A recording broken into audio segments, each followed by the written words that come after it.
357쪽 에스겔 7장입니다.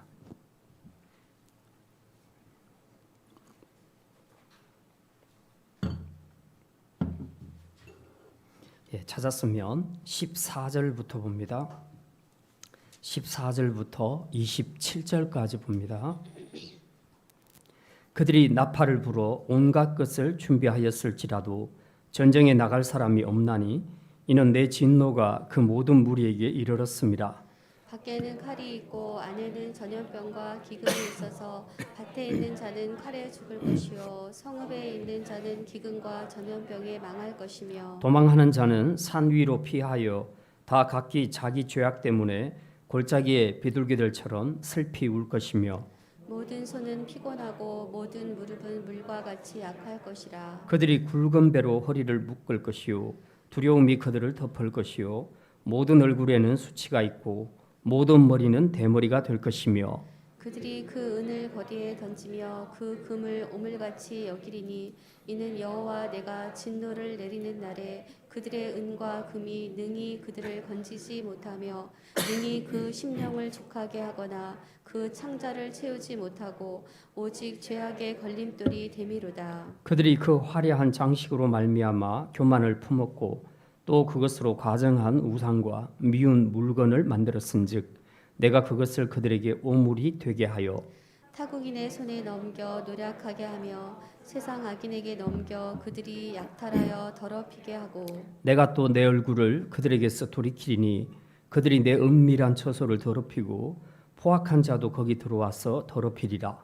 너는 쇠사슬을 만들라. 이는 피 흘리는 죄가 그 땅에 가득하고 포악이 그 성읍에 찼음이라. 내가 극히 악한 이방인들을 데려와서 그들이 그 집들을 점령하게 하고 강한 자의 교만을 그치게 하리니 그들의 성소가 더럽힘을 당하리라. 패망이 이르리니 그들이 평강을 구하여도 없을 것이라. 환난에 환난이 더하고 소문에 소문이 더할 때에 그들이 선지자에게서 묵시를 구하나 헛될 것이며 제사장에게는 율법이 없어질 것이요 장로에게는 책략이 없어질 것이며 왕은 애통하고 고관은 놀람을 옷 입듯하며 주민의 손은 떨리리라. 내가 그 행위대로 그들에게 갚고 그 죄악대로 그들을 심판하리니 내가 여호와인 줄을 그들이 알리라. 아멘. 이번 주 성경 읽기는 에스겔 12장부터 28장까지입니다. 내용이 그렇게 많지는 않고요. 지난주 1장부터 읽었기 때문에 계속 연결해서 읽으시면 되겠습니다. 그래서 오늘은 지난주와 이번 주 에스겔 말씀 통합해서 에스겔 7장 말씀 생각합니다. 유비무환 그리고 무비유한이라는 말이 있습니다. 어려운 상황을 대비해서 잘 준비하면 환난을 겪지 않게 되지만 대비하지 않으면 환난을 겪게 된다 하는 말입니다. 그렇다면 혹시 유비유한이라는 말은 들어보셨습니까? 저는 오늘 본문을 보면서 문득 이 단어가 떠올랐습니다. 유비유한이라 만반의 준비를 했는데 망했다. 잘 준비했는데 왜 망하지? 곰곰이 생각해 보니까 이건 굉장히 심각한 일입니다. 열심히 했는데 망했다면 이건 능력이 부족한 사람은 뭘 해도 망한다는 뜻인가? 이제 그런 의문을 가질 수가 있습니다. 그런데 그런 것이 아니고요. 자신은 나름 준비한다고 열심히 했는데 결과적으로는 전혀 준비한 것이 아무 소용이 없게 된 경우를 말합니다. 한마디로 열심 자체보다 더 중요한 것은 소용 있는 것을 준비하라는 그런 말씀입니다. 혹시 마이크가 좀 울리지 않나요? 마이크를 약간만 좀 조절해 주세요. 자, 오늘 본문에도 유비유한의 이야기가 나옵니다. 유다 백성들은 인생의 행복과 안전에 대한 나름의 대비책을 갖고 살았습니다. 적어도 이렇게 살면 행복할 거야. 내가 안전하게 될 거야. 그렇게 생각했다는 겁니다. 그런데 막상 하나님의 심판의 날이 딱 이르자 그들에게 임한 이 재앙 앞에서 그동안 자신들이 믿고 준비해왔던 모든 것이 전부 무용지물이 되는 것을 자기들의 눈으로 보게 되었다는 사실입니다. 그래서 그들은 매우 당황하게 되지요. 대체 뭐가 문제인가? 뭘 어떻게 준비했길래 이런 결정적인 순간에 모든 준비한 것들이 무용지물이 될 수 있을까? 오늘은 이게 너무 궁금해서 우리가 이 문제에 대해서 함께 좀 생각하려고 합니다. 그래서 오늘 말씀의 제목을 유비유한, 종말에 소용없는 것들, 이렇게 정했습니다. 유다의 패망 이야기를 통해서 우리가 진짜 준비해야 될 것이 뭔가, 그것들을 우리가 잘 살펴보는 그런 시간이 됐으면 좋겠습니다. 그 전에 먼저 이제 두세 주 동안 읽게 될 에스겔서 말씀 간략히 소개해 드립니다. 에스겔서는 에스겔이 쓴 것으로서 그 에스겔은 제사장 부시의 아들입니다. 제사장 가문 출신이었다는 겁니다. 그러니까 제사장이 선지자 역할을 하는 경우는 거의 드문데요. 여기 에스겔은 그렇게 일합니다. 에스겔의 이름의 뜻은 하나님께서 강하게 하신다 혹은 하나님은 강하시다 하는 그런 의미를 갖고 있는데, 이제 이 에스겔이 BC 597년에 이때가 바벨론 느부갓네살 왕의 예루살렘 2차 공략됩니다. 자, 이때 여호야긴 왕과 함께 바벨론 포로로 귀족들이 많이 잡혀가게 됩니다. 이때 이제 에스겔도 같이 잡혀가게 되는데, 그때 나이가 25살. 그리고 바벨론 포로로 가서 5년이 지난 다음에야 하나님께서 에스겔을 부르십니다. 선지자로 부르십니다. 그리고 그에게 말씀을 전하라고 이제 하나님께서 그를 세우시게 되는데, 그때부터 22년간을 그 땅에 포로된 유다 백성들에게 하나님의 말씀을 전하는 이 사역을 감당하게 됩니다. 당시 유대인들은 우리가 그발강이라고 나오는데요. 유브라데스 강과 그렇게 멀지 않습니다. 유프라데스 강과 연결되는 그 운하를 건설하는 대규모의 공사가 진행되고 있었는데, 이때 바벨론 포로로 잡혀간 많은 유다 백성들이, 물론 이제 다른 민족도 마찬가지고요, 이 포로들이 이 공사에 이제 함께 동참을 하게 됩니다. 그래서 에스겔도 어쩔 수 없이 유대 백성들이 모여 운집하고 있는 그발강가에 거기에 이제 함께 머무르면서 거기서 하나님의 말씀을 증거하는 일을 합니다. 에스겔서를 읽어보시면 여러분이 아시겠지만 여기는 굉장히 많은 환상들, 이상들 이런 것들이 나옵니다. 에스겔이 무려 7번이나 성령에 의해서 공간 이동을 하는 이제 그런 내용이 나옵니다. 그래서 자기가 본 그 모든 장면들을 하나하나 이제 다 기록을 해서 이스라엘 백성들에게 말씀을 전하는데, 어쨌든 이 에스겔이 전하는 메시지의 핵심은 세 가지입니다. 첫째는 유다와 예루살렘이 망한다. 둘째, 이방 열국도 망한다. 셋째, 그러나 결론은 유다의 회복과 메시아 왕국의 도래다. 이 세 가지가 이제 에스겔 선지자의 핵심 메시지라고 볼 수 있습니다. 에스겔 역시 우리가 예레미야 읽었던 거하고 비슷한 느낌을 갖는데요. 굉장히 상징적인 행동을 많이 합니다. 말로 하는 설교뿐만 아니라 몸으로 메시지를 계속 이제 전해주는데요. 그러다 보니까 이 에스겔서에는 굉장히 많은 환상, 이상, 비유 이런 것들이 기록이 되어 있습니다. 이 비유들을 통해서 에스겔이 말하고자 하는 그 핵심의 메시지는 아까도 말씀드렸지만, 이스라엘이 너희들이 이렇게 살면 결국은 이제 얼마 있지 않아서 망한다. 지금 이 메시지가 BC 한 592년에 주어졌으니까 이스라엘의 완전한 멸망이 언제죠? BC 586년입니다. 그러니까 한 6년 정도가 전의 일입니다. 먼저 포로로 잡혀갔기 때문에. 그래서 이제 지금 전하는 메시지 속에서는 아직까지 시간이 있다는 거예요. 그래서 회개하라는 겁니다. 근데 회개하라고 외치는 이 유다의 죄악들이 어떤 것들인가? 우리가 계속 읽어보면 반복되는 이야기들이 나오는데 제일 큰 것이 우상숭배고요. 그 다음에 이제 사회적인 불의를 행하는 것들입니다.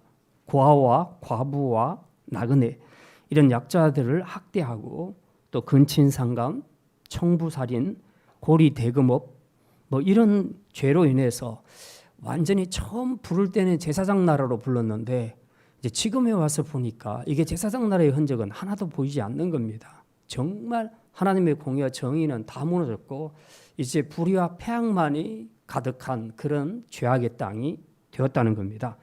그래서 너희들이 계속 이렇게 살면 너희들은 멸망받을 수밖에 없어 하고 이제 경고하시는 내용이 바로 에스겔서의 내용입니다. 이제 이런 흐름으로 여러분이 크게 잡고 에스겔을 읽으시면 좀 이해하는 데 도움이 되실 겁니다.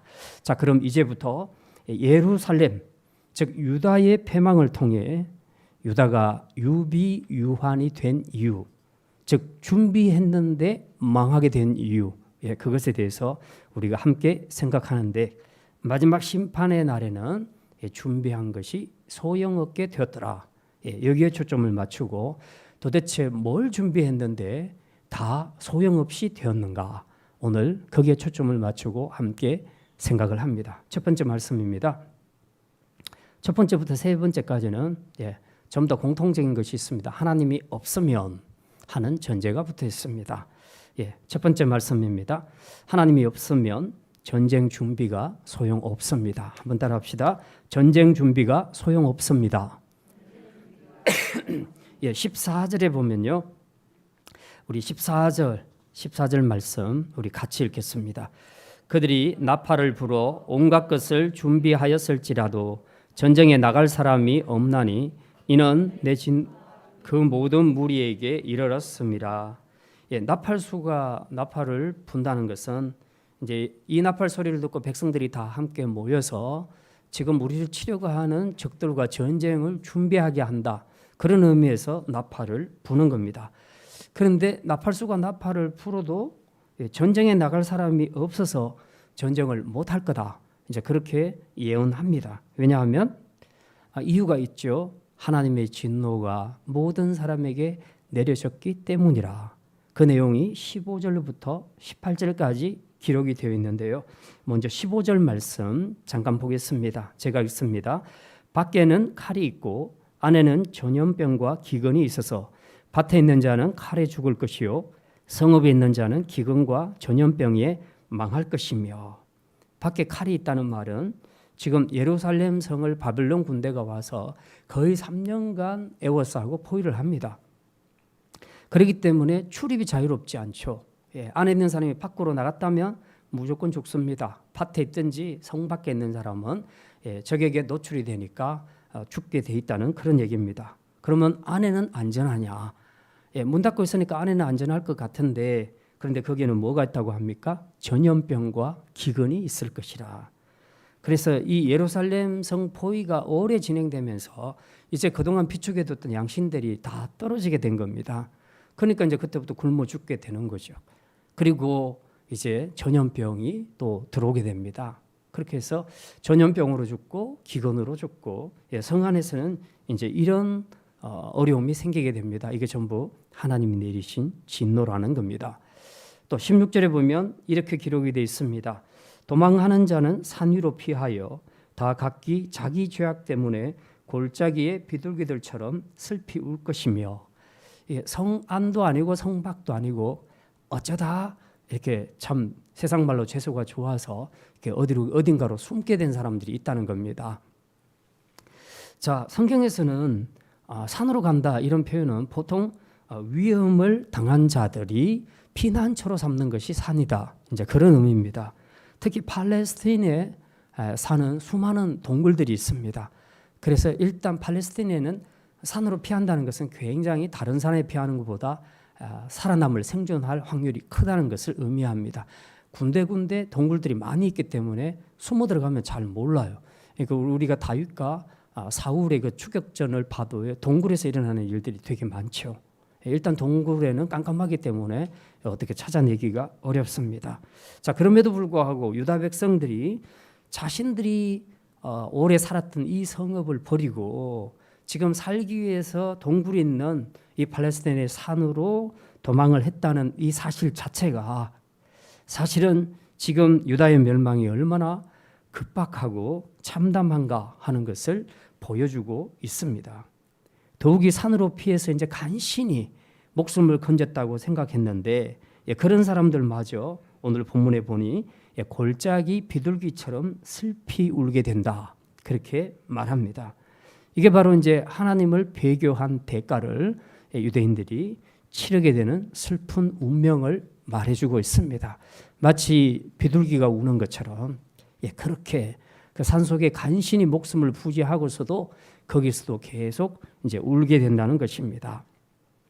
또 17절에 보면요, 이렇게 기록되어 있습니다. 그때 모든 손은 피곤하고 모든 무릎은 물과 같이 약할 것이라. 손이란 것은 보통 일 혹은 힘, 권세를 나타낼 때 쓰는 은유적인 표현인데요. 손이 피곤하다는 것은 더 이상 뭘 할 수가 없다는 겁니다. 맥이 빠졌다는 그런 의미입니다. 또 모든 무릎이 물과 같이 약해졌다. 이 말은 산으로 도망가서 간신히 생명을 지킨 이 유대 백성들도 사실은 그곳에서 편히 못 지낸다. 두려움과 공포 속에 살게 된다는 겁니다. 그러니까 이 산속에 숨어 있으면 무슨 생각이 들겠어요? 그게 안전하겠어요? 지금도 미얀마 난민들이 인도 국경의 숲속에 들어가 있지만 그것이 안전한 곳입니까? 그냥 갈 데가 없으니까 일단 거기 간 거죠. 지금 이 유다 백성들이 산에 피했다 할지라도 그곳에서 삶 자체가 생존을 보장하는 게 아니잖아요. 언제 잡힐지 모르고 또 먹을 것은 어떻게 구하나, 그리고 혹시 여기 산짐승이 있어서 또 해치면 어떻게 하나, 밤이 되면 추워서 또 어떻게 잘 수 있나, 온갖 걱정이 이제 그들을 사로잡게 됩니다. 그러니 여러 가지를 생각을 해보니 이제 손에 맥이 빠지고 힘이 빠지는 겁니다. 무릎이 떨릴 수밖에 없는 거죠. 얼마나 무릎이 떨리고 힘이 없었으면 물과 같이 되었다. 이제 그렇게 말하고 있습니다. 이게 바로 패망자, 도망자의 심리입니다. 에스겔은 이런 유다의 참담한 상태를 18절에서 이렇게 표현합니다. 우리 18절 말씀 같이 읽겠습니다. 그들이 굵은 배로 허리를 묶을 것이요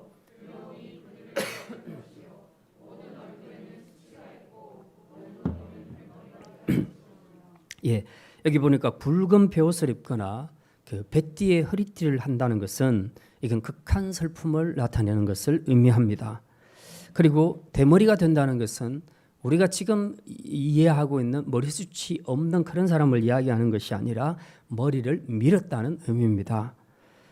그러니까 이런 극한 슬픔을 만났을 때 유대인들은 이제 하는 것이 굵은 베옷을 입거나 또 배띠를 허리에 띠거나 그리고 얼굴을 씻지 않고 수척하게 두거나 아니면 머리를 밀어버리는 이런 행위를 통해서 자신들이 지금 얼마나 하나님 앞에 간절한가, 얼마나 힘든가 하는 것들을 지금 표현하는 겁니다. 상황이 너무 지금 비참한 거죠. 자, 이런 상황인데 지금 나팔수가 나팔을 분다고 나가서 전쟁을 할 수 있겠는가 하는 겁니다. 아무 소용이 없다는 것입니다. 원래 유다는 이런 재앙이 있을 거라는 걸 상상도 못했습니다. 왜냐하면 유다인들에게는 특별한 의식이 두 가지가 있었어요. 하나는 자신들은 선민사상이라는 거. 그래서 하나님 앞에 특별 대우를 받는다는 생각을 했습니다. 그러니까 어떤 문제가 있어도 망하지 않는다. 둘째는 예루살렘 불패의 믿음을 갖고 있었습니다. 예루살렘 성전에는 하나님이 계시니까 어떤 일이 있어도 하나님이 예루살렘 지켜주실 거야. 그래서 예루살렘은 절대 무너지지 않아 하는 이 두 가지 이상한 믿음을 가지고 있었습니다. 그런데 이제 여지없이 이런 것들이 다 깨지게 되는 것이죠. 그러니 이런 상태에서 나팔을 불어도 어떻게 전쟁할 수 있겠는가? 오늘 여기 본문에 보니까 성 안 밖에 있는 모든 사람들이 다 진노를 받아서 다 죽은 상태라. 그러니 이게 온전한 육체를 가지고 전쟁하러 나갈 수 있는 군사가 한 명도 없다는 겁니다. 완전히 초토화됐다는 이제 그런 얘기입니다. 그러니 나팔 불면 뭐 하겠냐 하는 거죠. 무슨 말을 하고 있습니까? 하나님 없는 전쟁 준비는 아무 소용이 없다는 것을 말하고 있습니다. 유다가 하나님을 배반하고 타락의 길로 접어드는 순간, 하나님과 거리가 멀어지는 순간부터 그들은 자기 자신의 안위를 위해서 무슨 노력을 하든지 간에 그런 것들은 하나도 자기를 지켜주지 못하게 된다는 사실입니다. 그 모든 것들이 다 쓸데없다, 소용이 없게 된다는 겁니다. 왜 그렇습니까? 유다의 운명도 그리고 모든 국가들의 운명도 하나님의 손에 있기 때문에 그렇습니다. 그리고 모든 전쟁이 하나님의 손에 있습니다. 그렇기 때문에 이 하나님 안에 있지 않으면 인간이 무슨 노력을 아무리 준비하고 완벽하게 대비한다 할지라도 마지막 날에는 하나님이 그걸 다 쓸데없이 만들어버린다, 무용지물로 만든다, 그렇게 말씀하고 있습니다. 이제 오늘 이 말씀을 통해서 우리는 우리의 삶은 어떤지 우리 자신도 좀 돌아봤으면 좋겠습니다. 혹시라도 우리도 이 유다처럼 하나님 없이 부지런히 자기 성만 지키고 이상한 믿음만 가지고 그렇게 살아가고 있는 것은 아닌지 우리가 돌아보기를 원합니다. 이 성이 가장 안전하며 이 성이 우리를 끝까지 지켜줄 것이라고 믿고 그것만 붙잡고 살아가는 여러분의 예루살렘 성은 어떤 것입니까? 결국 아무리 예루살렘 성이라 할지라도 하나님이 계시지 않으면 그건 아무 소용이 없게 된다는 사실입니다. 이제 우리가 지금까지 거해왔던 그리고 지금까지 붙잡아왔던 우리를 지켜준다고 생각해왔던 우리의 예루살렘 성, 오늘 우리가 이것을 돌아보면서 과연 마지막 날까지 내가 붙잡고 있는 이것이 나를 하나님의 심판으로부터 건져줄 수 있겠는가? 우리가 이 말씀을 한번 자신에게 비춰봤으면 좋겠습니다. 그래서 이제 하나님이 없는 우리의 허무한 노력들을 이제는 멈추고 이제라도 그분을 찾고 그분과의 관계를 회복함으로써 그분의 성 안에서 구원과 생명을 누리는 복된 성도들이 되시기를 주님의 이름으로 축원합니다. 두 번째 말씀입니다. 하나님이 없으면 은과 금도 소용없습니다. 한번 따라합니다. 은과 금도 소용없습니다. 19절에 보면요, 이렇게 기록이 되어 있습니다. 19절 말씀 우리 같이 읽겠습니다. 그들이 그 은을 거리에 던지며 그 금을 오물같이 여기리니 이는 여호와 내가 진노를 내리는 날에 그들의 은과 금이 능히 그들을 건지지 못하며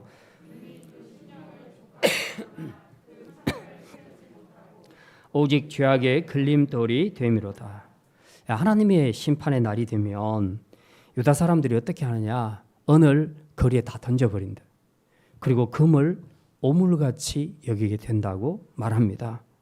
평소에는 정말 이게 나의 행복과 만족을 주는 최고의 것이라고 생각했는데 왜 마지막 날에는 이걸 다 던져버릴까? 왜 다 오물처럼 여기고 이렇게 쓰레기처럼 던져버리는 것일까? 이유는 분명합니다. 여기 9절에 이야기했던 것처럼 이 은과 금이 심판에서 자신을 구원하지 못하는 것이라는 것을 그때서야 비로소 깨닫게 되기 때문입니다.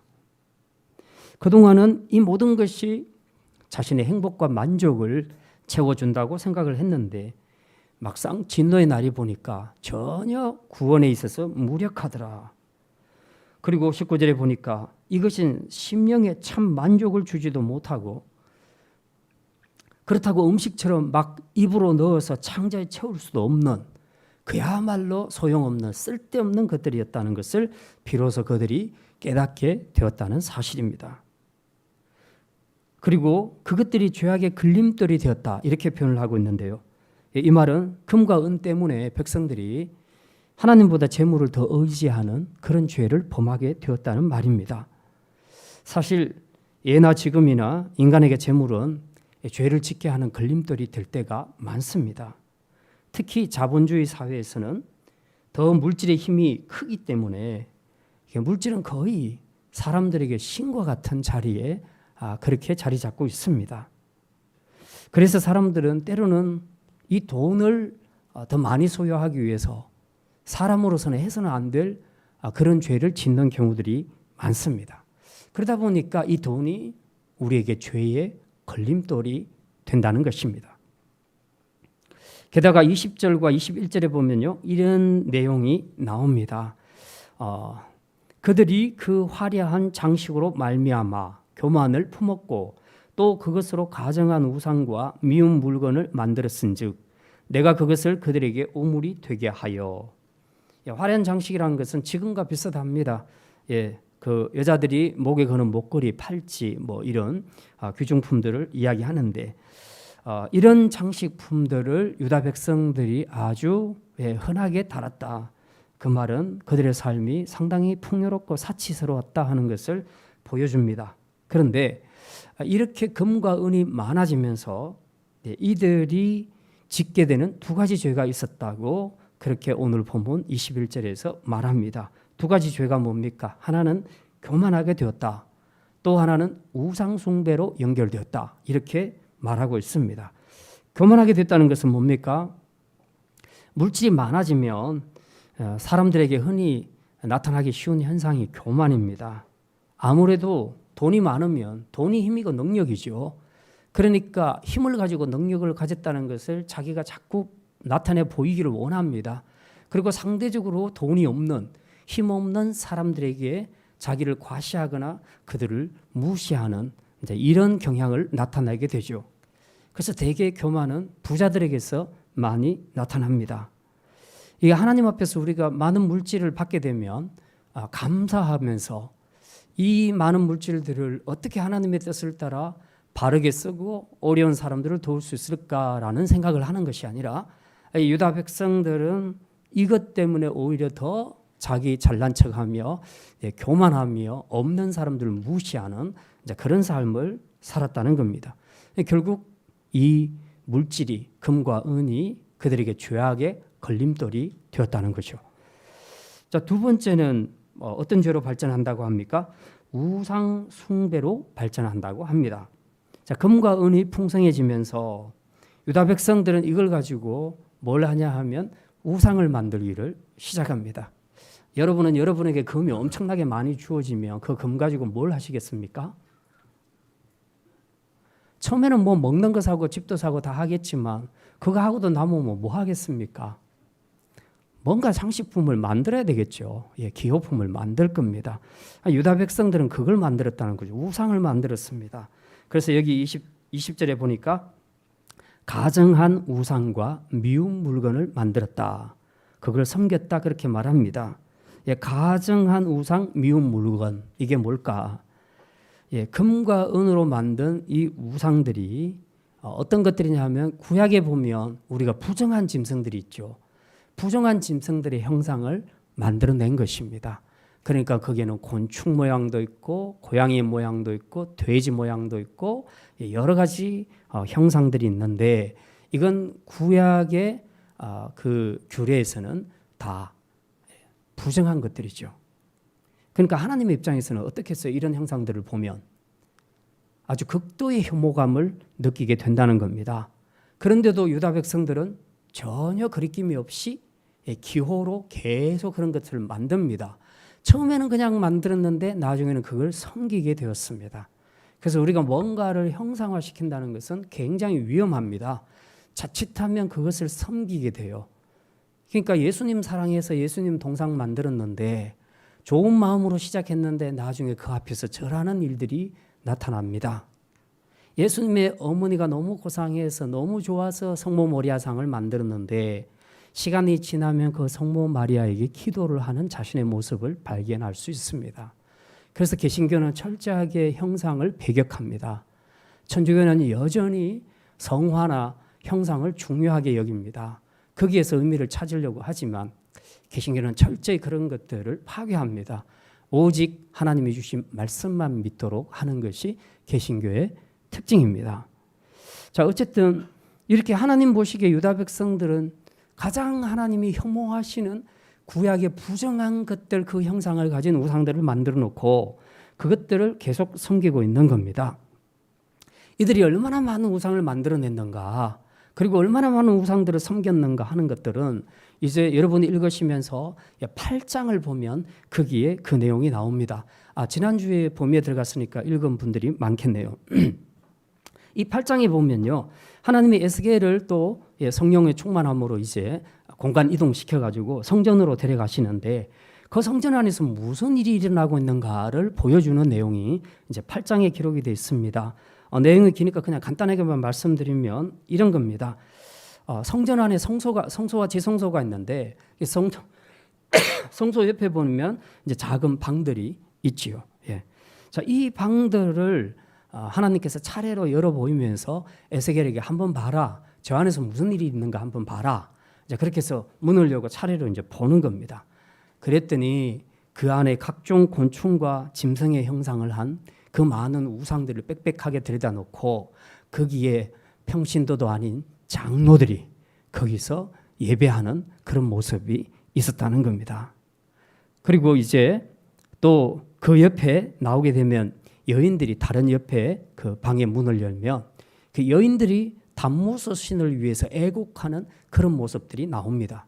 하나님을 위해서 눈물 흘려본 적 없고 자신의 죄 때문에 눈물 흘려본 적 없는 이 여자들이 담무스 신이라는 이 이방 신을 갖다 놓고 그 앞에서 그렇게 울었다는 겁니다. 얼마나 가정스러운 일입니까? 그리고 에스겔이 나오면서 이제 바깥 성전을 등지고 나오면서 동편을 보니까 거기에 운집해 있는 군중들이 있는데 그게 누군가 하고 봤더니 이스라엘 백성들이 성전을 등지고 떠오르는 태양을 보면서 태양신에게 절하고 예배하고 있더라는 겁니다. 이게 지금 에스겔 8장을 통해서 본 환상의 내용인데 결국 무슨 얘기냐? 성전 밖과 성전 안에서 엄청난 이 우상 숭배가 가정스러운 우상 숭배가 진행되고 있었다 하는 것을 보여주는 내용입니다. 그러니 하나님께서 이게 얼마나 진노하시겠습니까? 그래서 분노하신 하나님께서 이제 20절 하반절부터 21절까지 보게 되면 이렇게 말하죠. 유다 백성들이 좋아하는 그것 우상들 그것들을 오물이 되게 하리라. 그리고 그것들을 이방인과 악인에게 넘겨 약탈당하게 하리라. 뭐 금으로 쏟아부어서 멋지게 만든 작품을 엄청나게 가지고 있었으니 그런데 하나님께서 그것을 다른 군사들에게 악인들에게 약탈당하도록 하겠다. 그렇게 말합니다. 이처럼 유다는 금과 은 그리고 그것으로 만든 우상이 자신의 평안과 행복을 보장해 줄 알고 마음껏 누리며 살았습니다. 하지만 마지막 심판의 날이 되었을 때는 그것들이 전혀 자신을 보호해 주지 못하는 쓸데없는 쓰레기 같다 하는 것을 그제서야 깨닫게 됩니다. 그리고 실제로 바벨론이 쳐들어왔을 때 그 모든 것들을 다 가져가 버렸죠. 뿐만 아니라 하나님은 22절에서 이런 말씀까지 하십니다. 내가 또 이거는 한번 읽었으면 좋겠습니다. 22절 말씀입니다. 22절 내가 또 내 얼굴을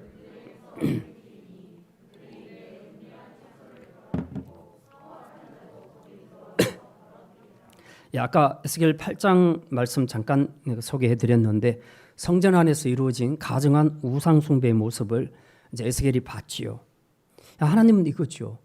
저 성전은 정말 저 성소와 지성소는 내가 거하는 거룩한 곳, 엄밀한 곳인데 그런데 이곳에서 이스라엘 백성들이 온갖 가증하고 추한 우상들을 다 섬겼다는 거 이게 너무 충격적이었고 그래서 하나님은 포악한 자들 여기 보니까 포악한 자들을 불러서 이게 누굽니까? 바벨론 군사를 의미합니다.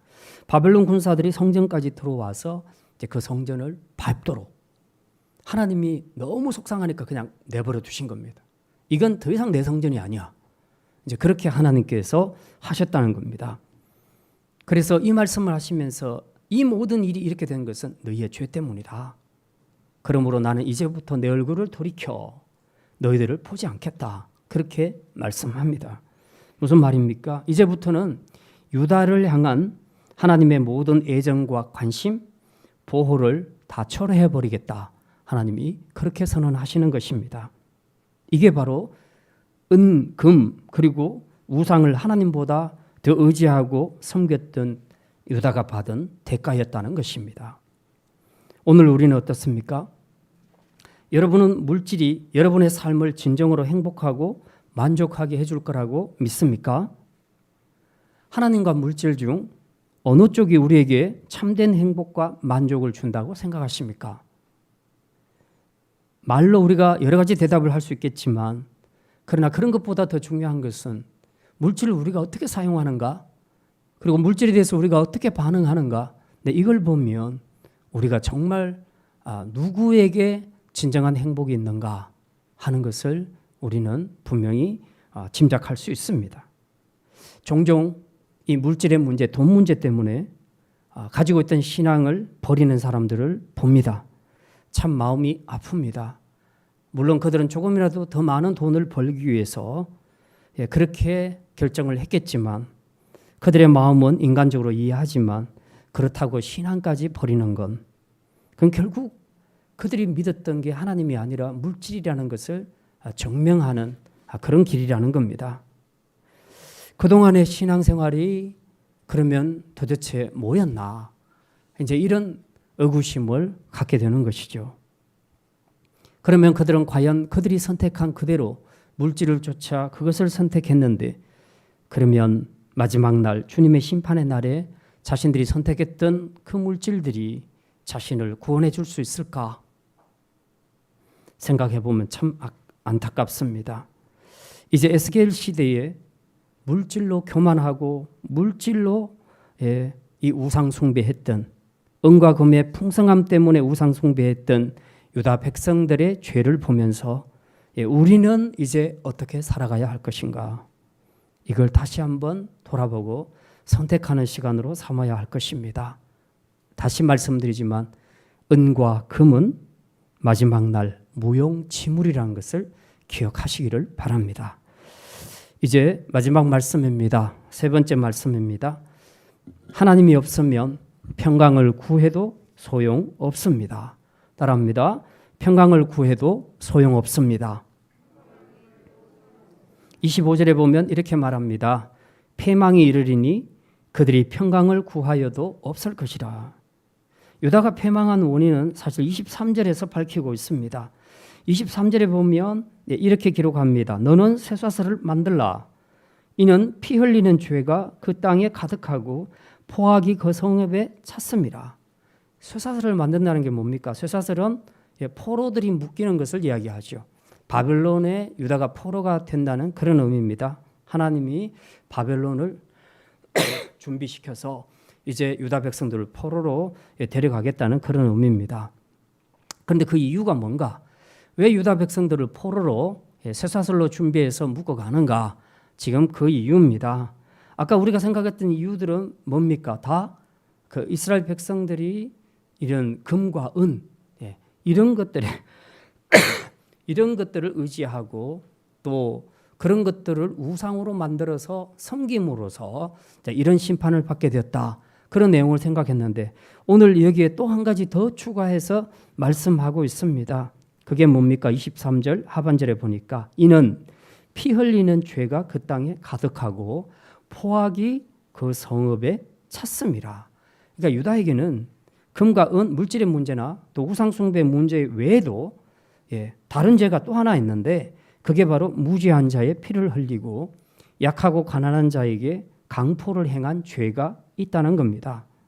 그래서 그 대가로 하나님은 어떻게 하신다고 합니까? 24절에 극히 악한 이방인들을 데려와서 그 집을 점령하게 하고 악한 자의 교만을 그치게 하리니 그들의 성소가 더럽힘을 당하리라. 여기서 극히 악한 이방인을 데려온다는 것은 바벨론 군사를 이야기합니다. 하나님이 바벨론을 들어서 유다를 치게 하시고 심지어는 성소까지 더럽히도록 하나님 그렇게 허용을 해주신다는 겁니다. 이렇게 해서 유다는 완전히 패망하게 되지요. 그래서 그 결과 어떻게 됩니까? 쇠사슬에 묶여서 포로로 끌려가게 되고 거기서 죽게 되는 일도 있었습니다.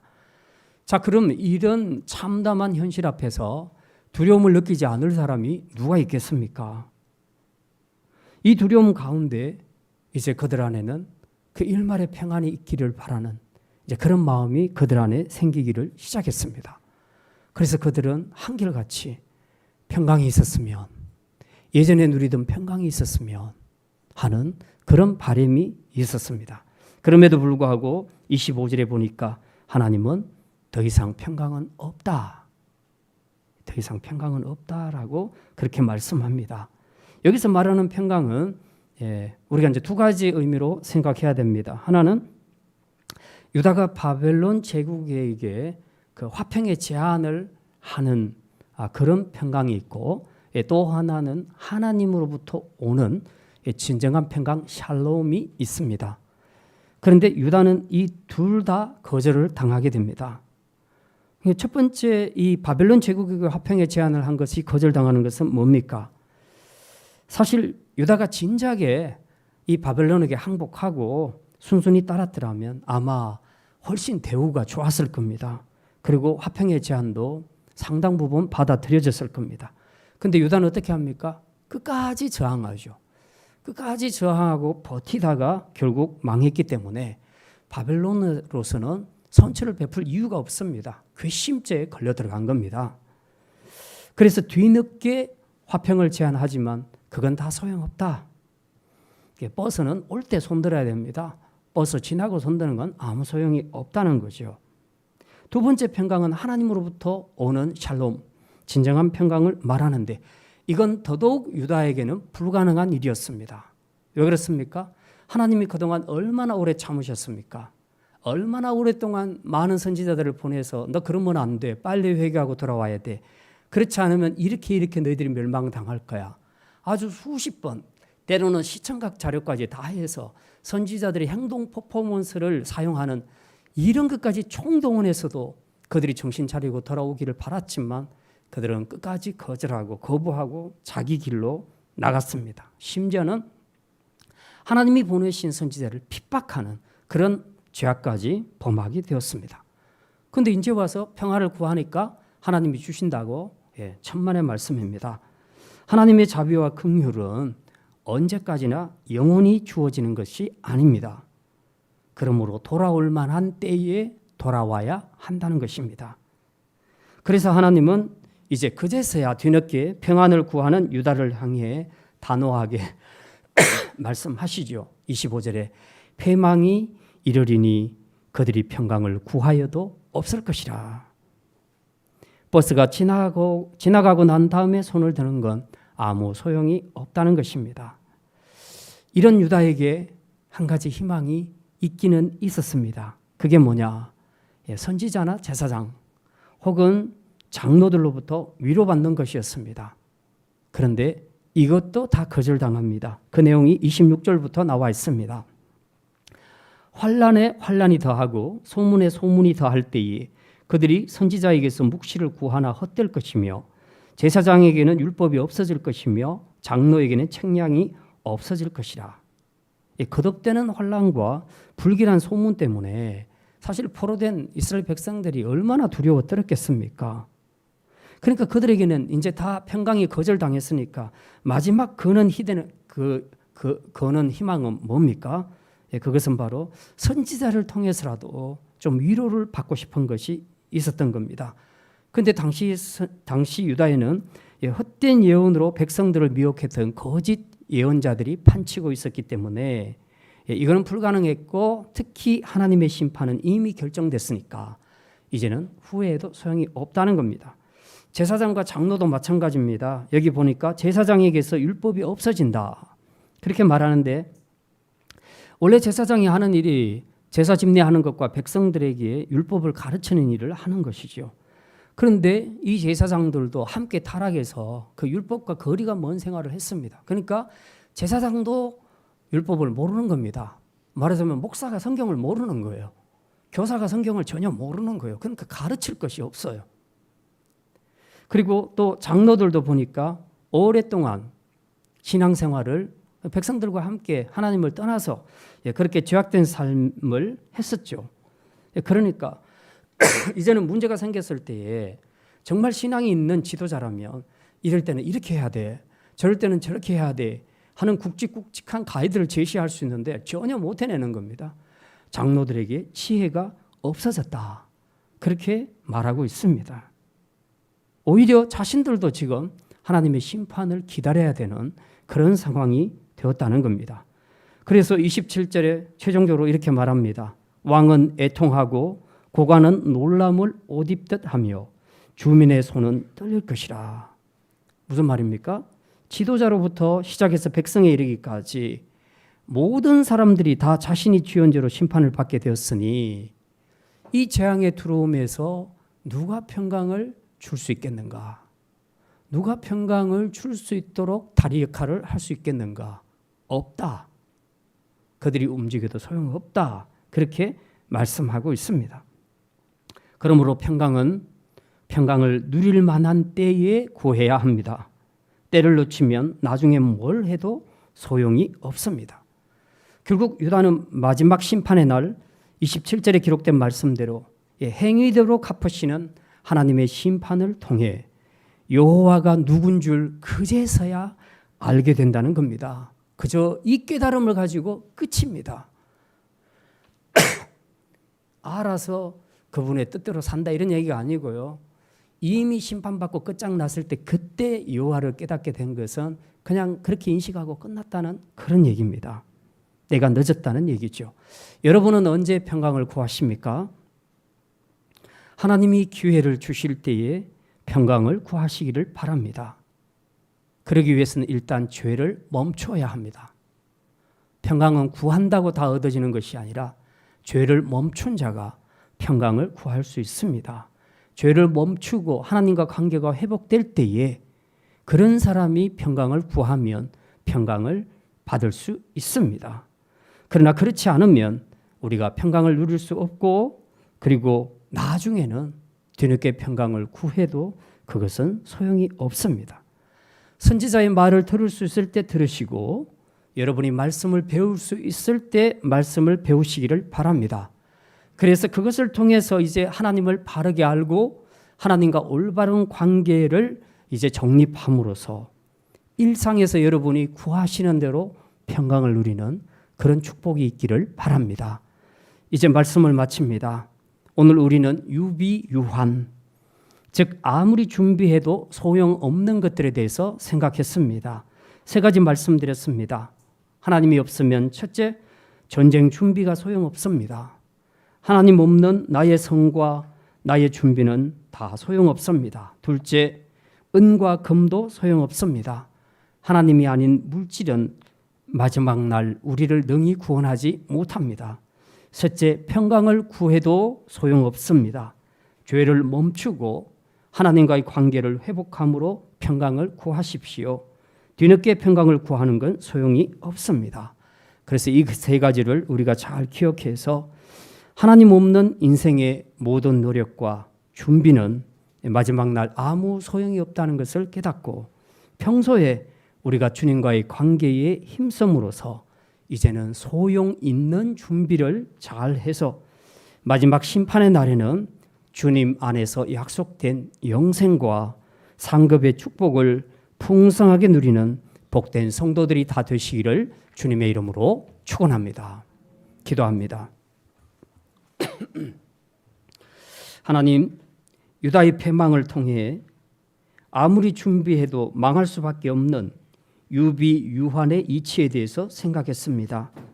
하나님 없는 전쟁 준비와 자기 성을 구축하는 것, 그리고 심지어 은과 금까지도 마지막 심판의 날에는 아무 소용이 없다는 것을 깨닫고 오직 우리의 생명 되신 주님과의 관계에 힘쓰므로 마지막 날을 향한 소용 있는 준비를 하는 지혜로운 성도들 되게 하여 주시옵소서. 감사드리며 이 모든 말씀 우리 주 예수 그리스도의 이름으로 기도드립니다. 아멘. 찬송가 322장입니다.